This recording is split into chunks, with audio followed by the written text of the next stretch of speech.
안녕하십니까. 성경과 세계 역사 시간입니다. 오늘은 그 초대교회 교회의 모습 그리고 특별히 선교의 모습 조금 말씀드리려고 합니다.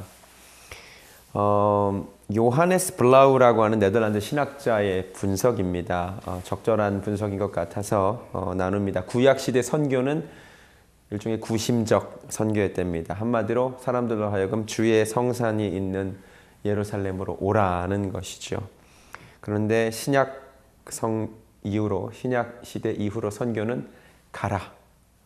온 땅으로 가서 만 백성에게 복음을 전하고 모든 족속에게 제자를 삼으라는 가라는 명령. 한마디로 원심적 선교로 변했다는 분석입니다. 탁월한 분석인 것 같습니다. 정말로 초대교회는 예수님께서 주신 그 지상 명령에 순종하여 나간 선교였습니다. 초대교회 선교가 이렇게 가능했던 몇 가지 상황적, 역사적 요소들 다시 말씀드리겠습니다. 첫 번째는 팍스 로마나. 지난주에 말씀드렸습니다. 역사상 유례가 없을 정도로 로마 제국은 강한 힘으로 평화를 유지했습니다. 치안이 유지됐다는 말입니다. 그래서 이 로마 제국 치하에서 여행이 비교적 자유로웠다는 것, 이게 선교에 굉장히 큰 도움이 되었습니다. 여행할 때마다 산적 만나고 해적 만나고 그랬으면 얼마나 무서웠겠습니까? 어려웠겠습니까? 그런데 이 팍스 로마에 의해서 힘으로 평화가 유지된 시기였기 때문에 비교적 안전하게 여행할 수 있었다. 특별히 로마의 도로망이 얼마나 잘 정비되어 있는지 모릅니다. 당시 로마가 13만 5천 마일에 이르는 견고한 도로망을 만들었습니다. 더 놀라운 건 그중 상당수는 지금까지도 사용되고 있습니다. 얼만큼 도로를 잘 닦았는지 모릅니다. 이 교통망이 19세기 증기기관차가 발명되기 전까지 유럽에서 최고 중요한 교통망이었습니다. 증기기관차 발명되기 전까지. 그러니까 얼마나 도로를 잘 만들었는지 모릅니다. 두 번째, 언어적으로 제가 말씀드렸듯이 이건 특별히 코인의 헬라어라고 하는데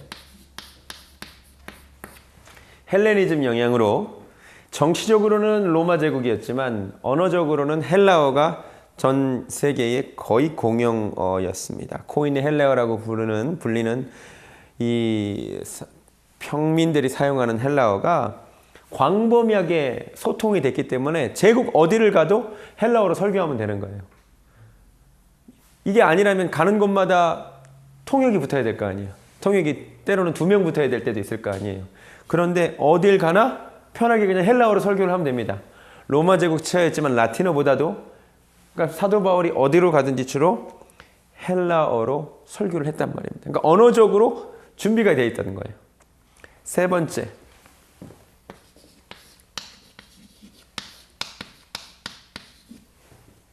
제가 이미 이 시간을 통해 말씀드렸지만 디아스포라 유대인들이 각지에 로마 제국 전역에 이미 퍼져서 살고 있었고 그들이 회당이라는 곳에 모여서 이미 예배도 드리고 하나님에 대한 말씀도 나누고 했었습니다.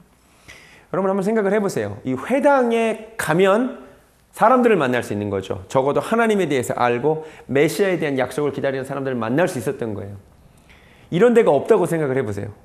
사도 바울이 어떤 도시에 가서 사람들 가정 방문하면서 사람들 만나려고 했으면 시간이 얼마나 많이 들었겠습니까? 근데 쉬워요. 어떤 도시에 가면 어디 찾아가면 돼요? 회당 가면 돼. 가면 사람들이 모여 있는 거예요. 이게 얼마나 선교에 도움이 되는지 모릅니다. 그냥 회당을 방문하면 됩니다. 그러면 이미 하나님에 대해서 아는 사람들에게 우리가 기다리던 그 유대교의 소망인 예수 그리스도가 메시아로 오셨었다. 물론 대부분이 회당에서 복음을 전할 때 유대인들이 복음을 거부했죠. 그래서 대부분 이방인들 사역에서 열매를 거둔 것도 사실이지만 그래도 이 회당이라고 하는 모이는 장소가 있었다는 것, 이 세 가지가 초대교회 선교가 자유롭게 펼쳐질 수 있었던 일종의 배경이 되었고 이것을 준비해 주신 분은 하나님이셨습니다. 초대교회의 몇 가지 특징들 정리해서 말씀드리겠습니다. 첫 번째, 평신도가 세운 교회가 많았습니다. 물론 바울과 같은 목회자가 세운 교회도 많습니다. 실제로 성직자와 평신도를 나누는 것이 이것에 대한 신학적인 많은 논쟁들이 있습니다만 오늘 그 부분은 생략합니다. 기본적으로 우리는 하나님 앞에 다 평신도죠. 그러나 분명히 성직자가 존재하니까 통상적인 의미에서 성직자와 평신도 중에서 초대교회는 평신도가 세운 교회가 굉장히 많았습니다. 대표적으로 초대교회의 가장 모범적인 교회로 알려진 교회는 어느 교회인지 아십니까? 안디옥 교회입니다. 이 안디옥 교회의 설립 내용이 사도행전 11장 20절에 나오는데 이 말씀을 띄워주시기 바랍니다. 그 중에 구브로와 구레네 몇 사람이 안디옥에 이르러, 몇 사람이, 이름도 알려지지 않는 몇 사람이 안디옥에 이르러 헬라인에게도 말하여 주 예수를 전파하니 주의 손이 그들과 함께 하심에 수많은 사람들이 믿고 죽게 돌아오더라. 그래서 안디옥 교회가 세워진 것입니다. 안디옥 교회를 세운 설립자 이름을 몰라요. 그냥 몇 사람이 복음을 전하다가 세워진 교회입니다. 이 소식을 듣고 본부교회인 예루살렘에서 담임 목사로 바나바를 파송한 것입니다. 여러분, 로마 교회가 있었습니다. 실제로 로마서가 뭐냐면 사도 바울이 로마에 있는 교회에 쓴 편지입니다. 근데 로마 교회는 누가 세웠는지 모릅니다. 역시 이름도 알려지지 않은 평신도 분들이 세웠습니다. 우리가 무엇을 알 수 있습니까? 초대교회 많은 교회들이 목회자의 손에 의해서 세워진 게 아니에요. 목사님이 깃발 꽂고 개척한 것이 아니라 주의 이름을 부르는 자기들끼리 전도하여 모인 사람들이 모여서 교회를 이루었다는 것입니다. 이름도 없이 빛도 없이. 우리는 지금 기억하지 못하는 그 이름을, 그러나 하나님은 기억하고 계실 줄로 믿습니다. 아멘. 한국 교회도 그랬어요. 한국의 많은 교회들이 이미 본인들끼리 복음을 접해가지고 모여서 예배 드리고 있었습니다. 가톨릭도 나중에 신부님도 모시고 우리 개신교도 나중에 목사님 모시는 경우가 굉장히 많았습니다. 이게 초대교회 특징. 두 번째 특징. 목회자가 하나님이 옮기시면 사역지를 옮겨 다니면서 사역을 했습니다. 대표적으로 안디옥 교회 보시기 바랍니다. 아까 말씀드렸듯이 예루살렘에서 바나바를 파송해 줍니다. 근데 바나바가 혼자 사역하기 좀 그러니까 사도 바울을 찾아가서 동역자로 청빙해 와서 함께 사역을 하는데 얼마를 했느냐? 11장 25절에 보면 둘이 교회에 1년간 모여 있어 큰 무리를 가르쳤고 제자들이 안디옥에서 비로소 그리스도인이라 일컬음을 받게 되었더라. 두 분이 공동 목회한 기간이 사실은 1년밖에 안 됩니다. 그 후에는 하나님께서 선교사를 파송하려는데 주의 성령이 누구를 파송하느냐? 담임 목회자인 바나바와 바울을 담임 목사로 파송합니다. 이거는 초대교회의 특징이 뭐냐면 하나님께서 목회자들을 계속, 그러니까 목자들을 옮겨 다니시면서 양떼들을 돌보게 하십니다. 실제로 에베소 지역에 가서 두란노어라는 지역에서 날마다 2년간을 사도 바울이 가르칩니다. 21장 31절을 보면 에베소 지역 전체적으로는 3년을 사역했다고 나옵니다. 사도 바울이 말합니다. 여러분, 내가 3년이나, 그러니까 3년이 길다는 얘기죠. 3년이나 밤낮 쉬지 않고 눈물로 각 사람을 훈계하던 것을 기억하라. 초대교회 목회 스타일을 아시겠어요? 양떼들을 보고 하나님께서 목자들을 이렇게 옮겨주십니다.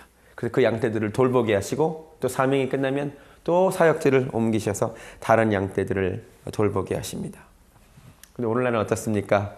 주로 성도님들이 교회를 옮겨 다니십니다. 얼마나 갈급하면 그럴까요? 참으로 가슴 아픈 일입니다. 전통적인 비유대로 목회자를 목자에 비유하고, 물론 참 목자는 예수님 한 분이시지만 목자에 비유하고 성도님들을 양떼에 비유하고 생각해보면 진짜 가슴 아파요. 양들이 못 살겠다 그러고 목장을 탈출해서 다른 목장 찾아가는 거예요.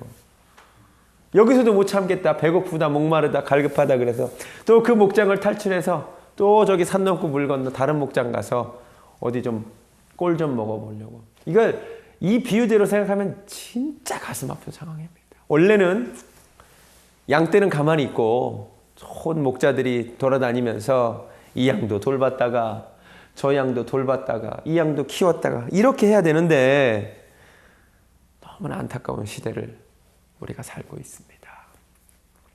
세 번째 특징. 교회 안에 다양한 사람들, 세상적으로 보면 절대로 함께 할 수 없는 사람들이 한 교회 안에 있었습니다. 사도행전 13장 1절 띄워주시기 바랍니다. 안디옥 교회 이야기인데요. 안디옥 교회에 선지자들과 교사들이 있으니 곧 바나바와 니게르라 하는 시므온과, 여러분 니게르, 니그로입니다. 니그로, 흑인 시므온과 구레네 사람 루기오와 분봉왕 헤롯의 젖동생, 상류층이죠. 마나엔과 및 사울이라. 여러분 이 사람들의 공통점이 없습니다. 세상적으로 보면은 함께 있을 수가 없는 사람들이에요. 당시 니게르, 니그로 흑인들이 지금보다 훨씬 더 천시받았겠죠. 그런데 한 교회에 있을 수 있었습니다. 다 선지자와 교사. 사회적으로 보면 헤롯의 젖동생이니 상류층인 사람도 함께 있을 수 있었습니다. 교회는 어떤 곳입니까? 우리 초대교회 모범이 보여주듯이 교회는 모든 종류의 사람들이 모인 곳이어야 함을 우리가 알아야 합니다. 근데 교회가 만약에 우리 교회는 백인 교회다, 우리 교회는 흑인 교회다, 우리 교회는 이런 중산층만 모이는 교회다, 이것은 성경적인 교회의 모형이 아닙니다. 구약 성경에서 가장 교회의 모델을 보여주는 것이 노아의 방주라는 것을 아십니까? 노아의 방주는 교회를 상징합니다. 여러분 그거 아세요? 하나님께서 노아의 방주에 모든 종류의 생물들을 다 싣게 하셨습니다. 심지어 그 안에 정결한 짐승뿐만 아니라 부정한 짐승까지도 들어가게 하셨습니다. 교회가 어떤 곳이라고요? 모든 종류의 사람들이 모이는 곳이 교회입니다. 만약에 노아가 하나님께서 동물들을 불러주시는데 방주 앞에 딱 버티고 잠시 검열이 있겠습니다. 뱀, 넌 징그러워서 안 돼. 도마뱀, 네가 어딜 들어와. 호랑이, 너는 멋있으니까 들어와. 이랬다면 하나님께서 만드신 그 생물들이 보존될 수 없었겠죠. 여러분 꼭 기억하시기 바랍니다. 교회는 어떤 곳이라고요? 다양한 종류의 사람들이. 나와 코드에 안 맞아도 하나님과는 다 코드가 맞습니다. 다 모여서 함께 살아가는 곳이 교회입니다. 우리 교회가 초대교회의 이런 모습 담기를 원합니다. 네 번째, 초대교회의 특징. 선교하는 과정을 보면 성령님에 대한 강조가 정말 많습니다. 대표적으로 사도행전 8장 14절부터 보시기 바랍니다. 예루살렘에 있는 사도들이 사마리아도 하나님의 말씀을 받았다함을 듣고 베드로와 요한을 보내매, 그 다음에 뭐 했는지 아세요? 베드로와 요한이 가서 그들이 내려가서 그들을 위하여 성령 받기를 기도합니다. 이는 아직 한 사람에게도 성령 내리신 일이 없고 오직 주 예수의 이름으로 세례만 받을 뿐이더라. 이에 두 사도가 그들에게 안수함에 성령을 받은지라. 아시겠어요? 예수님의 이름으로 물 세례를 받았는데 성령으로 세례 받기를 위하여 기도했습니다. 19장에도 1절을 보면 아볼로가 고린도에 있을 때에 바울이 윗지방으로 다녀 에베소에 와서 어떤 제자들을 만나 이르되 무엇을 확인하고 싶느냐? 너희가 믿을 때에 성령을 받았느냐? 여러분 초대교회 목사님들이 뭘 확인하고 싶었는지 아시겠어요? 성령을 받았느냐 이거예요. 성령 체험했느냐 이거예요. 그런데 대답이 이렇습니다. 이르되 아니라 우리는 성령이 계심도 듣지 못하였느라. 그래서 성령 받기를 위하여 기도합니다. 그런데 오늘날 사람들은 이 말씀을 보고 서로 논쟁만 합니다. 성령 세례, 또 물 세례. 성령 세례를 언제 받는가? 혹은 성령 세례인가? 성령 충만인가? 중생할 때 받느냐? 후에 성령 세례라고 하는 2차적인 은혜가 존재하느냐? 막 논쟁합니다. 싸웁니다. 안타깝습니다.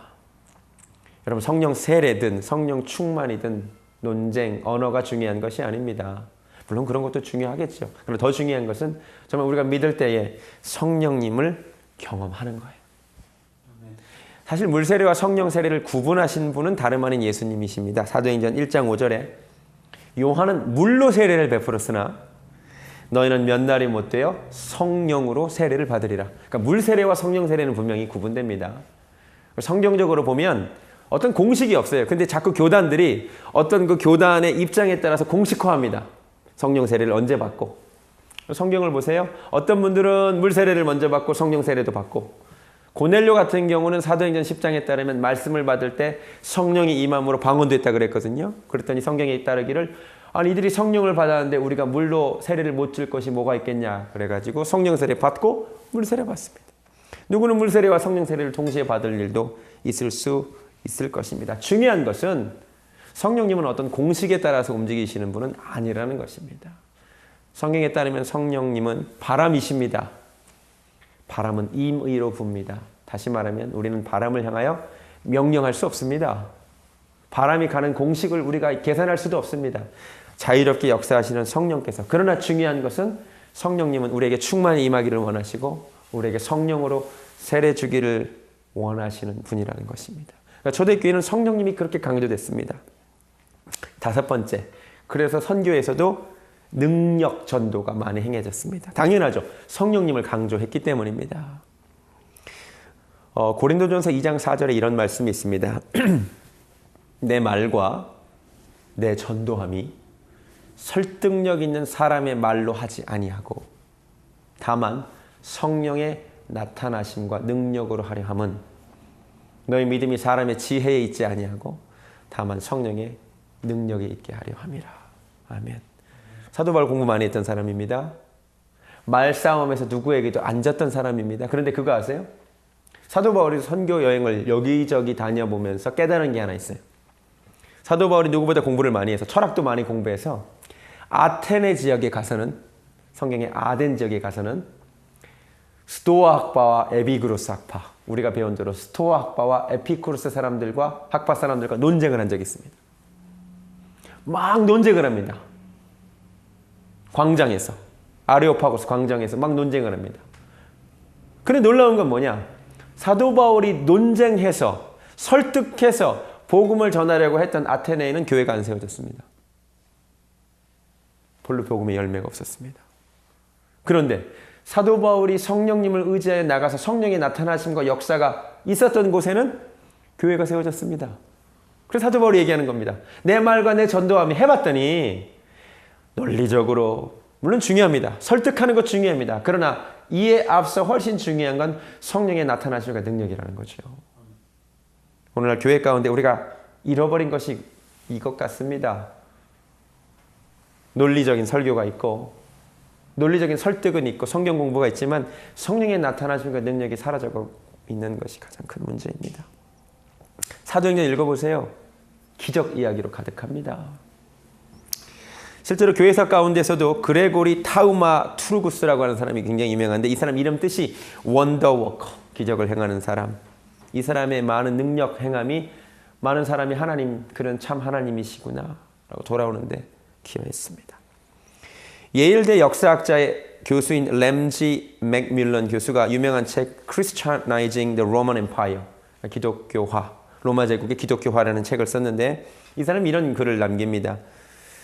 수많은 우상을 섬겼던 이방 세계에서 기독교가 약진을 거듭할 수 있었던 이유, 성공할 수 있었던 이유, 능력 전도 때문이었다. 이 사람이 이렇게 썼습니다. 세상에 수많은 신들이 있었다. 가장 비범한 능력을 지닌 존재만이 다른 대안을 모두 물리치고 충성을 요구할 수 있었다. 그러한 능력의 증거가 바로 사람들의 회심의 주된 도구로 작용했다. 이런 결론을 내는 이유가 간단합니다. 역사 자료들을 실제로 살펴봐도 귀신이 쫓겨나간 이야기, 안진뱅이가 일어난 이야기, 죽은 자가 살아난 이야기, 사도행전에 기록된 이런 이야기들이 너무 많다는 거죠.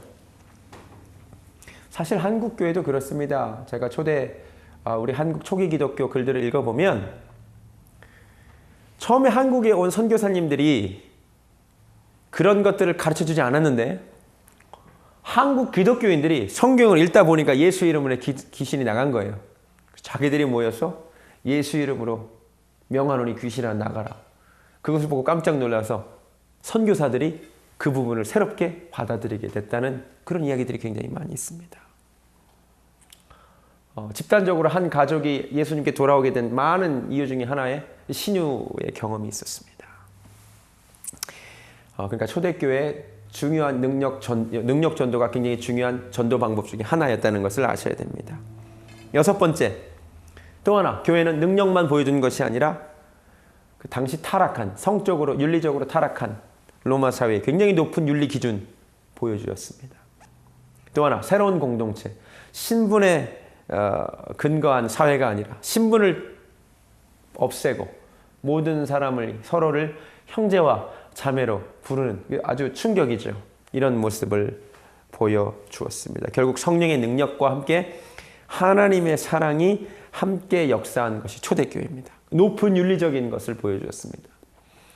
로마 사회가 결국 이제 후에 313년도에 기독교가 공인되고 후에 380년이 되면 테오도시우스 황제에 의해서 기독교가 국교로까지 선포가 됩니다.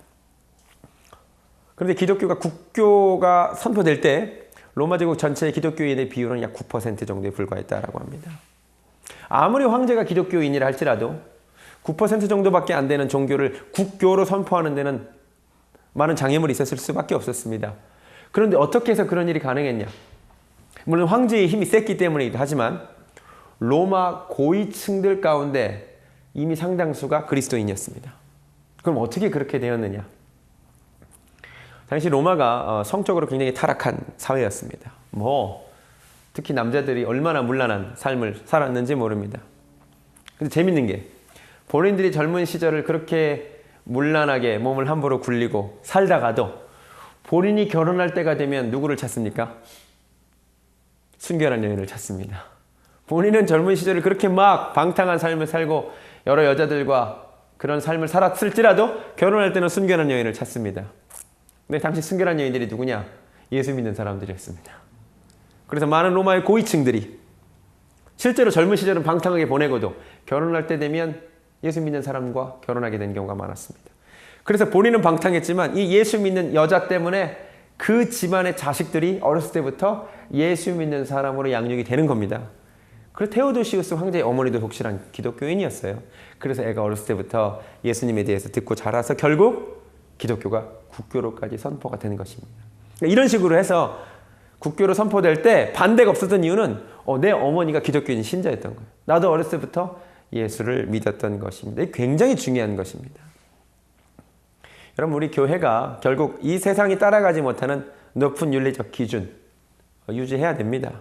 세상과 구별됨을 보여주어야만 하는 것입니다. 7번째, 초대교회 선교의 중심. 특징. 여러분, 초대교회 선교의 중심은 도시였을까요? 시골이었을까요?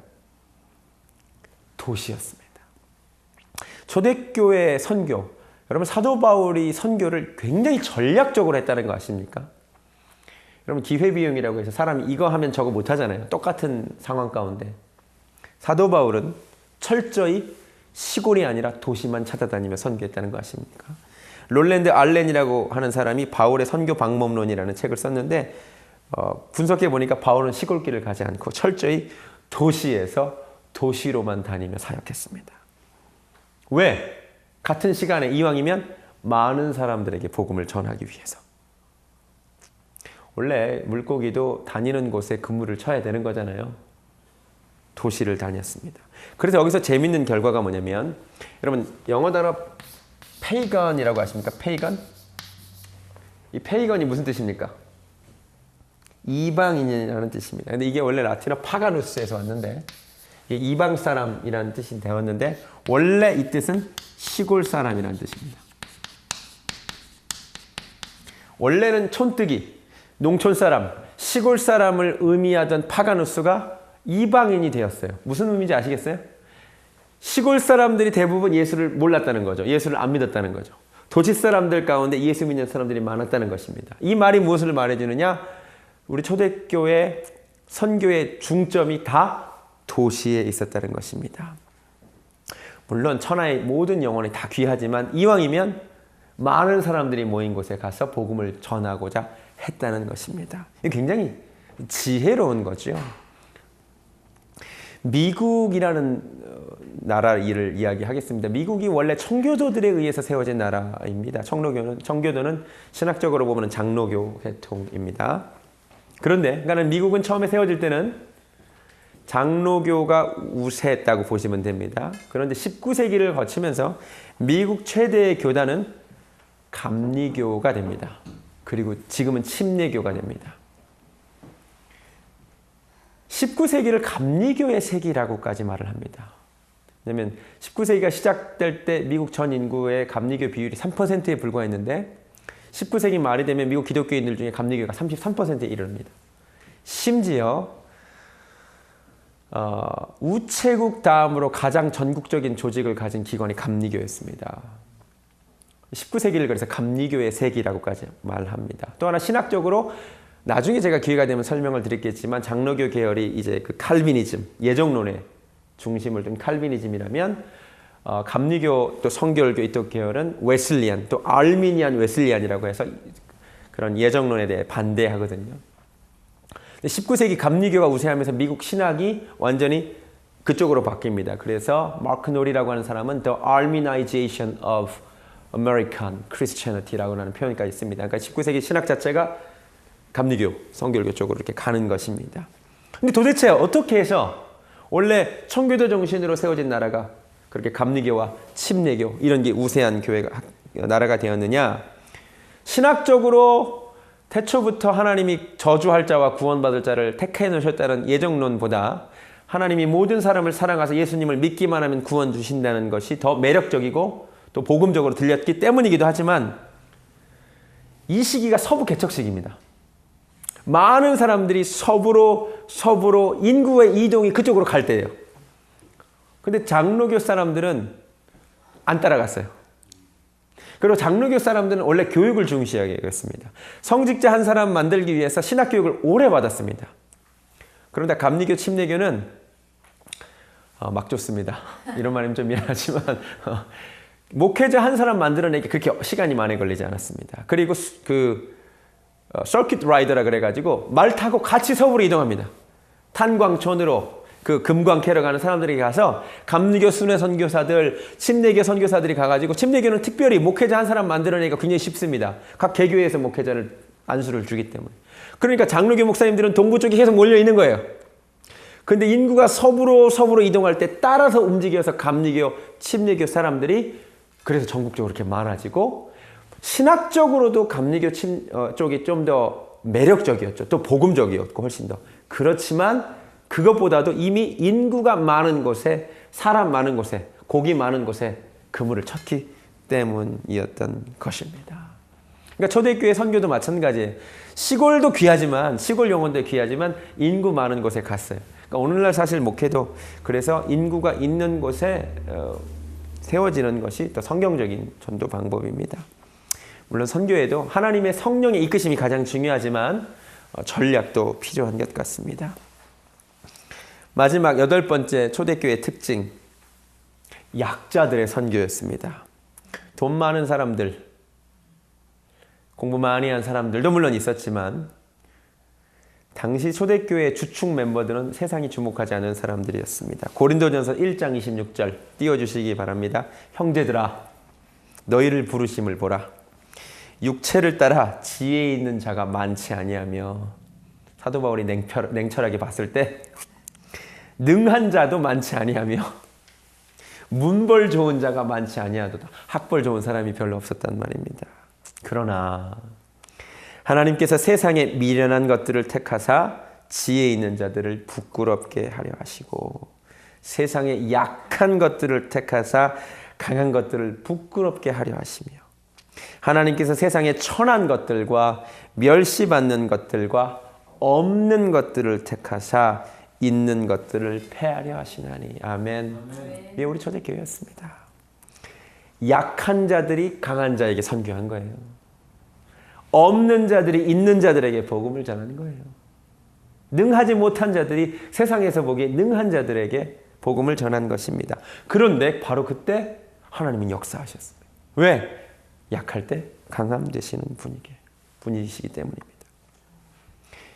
초대교회는 어떤 시대였다고요? 약자가 강자에게 복음을 전하는 시기. 그런데 콘스탄틴이 개종한 이후에 이제 기독교는 강자의 종교가 됩니다. 황제의 종교니까. 초대교회의 선교의 모습이 바뀌는 거 아십니까? 앞으로 제가 그 말씀을 드리겠습니다. 이제는 기독교가 힘에 의한 선교를 하기 시작합니다. 꼭 긍정적이지만은 않았습니다. 대표적인 예가 이거죠. 한국만 해도요. 기독교가 처음에 들어올 때 힘과 함께 들어왔죠. 미국 상선이 막 개항할 것을 요구하고 강자가 힘을 가지고 약자에게 복음을 전하니 복음이 들어올 때 반감이 함께 들어온 것입니다. 안타까운 사실이 아닐 수 없습니다. 그러나 초대교회는 이 약자가 강자에게 복음을 전했고 그때 하나님이 역사하셨다는 것. 오늘 여기까지 하겠습니다. 정리합니다. 초대교회의 몇 가지 특징. 첫 번째, 평신도가 세운 교회가 많았다는 것. 두 번째, 목회자를 하나님이 이리저리 옮겨 다니시면서 여러 양떼들을 돌보게 하셨습니다. 세 번째, 교회 안에 다양한 사람들이 한 곳에 모여 있었습니다. 네 번째, 성령님에 대한 강조가 정말 많았습니다. 믿을 때 성령을 받았느냐 이거예요. 성령에 대해 논쟁한 것이 아니라 정말 성령 받기를 위하여 기도했습니다. 다섯 번째, 성령님을 강조했기에 능력 전도, 기적이 많이 일어났습니다. 여섯 번째, 기적만이 아니라 하나님의 놀라운 사랑이 역사했었습니다. 높은 윤리의식을 보여주었습니다. 일곱 번째, 초대교회 선교의 중심은 도시였습니다. 전략적으로 선교했습니다. 마지막으로 약자들의 선교였습니다. 오늘날 교회가 이런 초대교회의 모습을 참고하여 복음이 더 능력 있게 전해지기를 소원합니다. 이상입니다. 다음 주에 뵙겠습니다.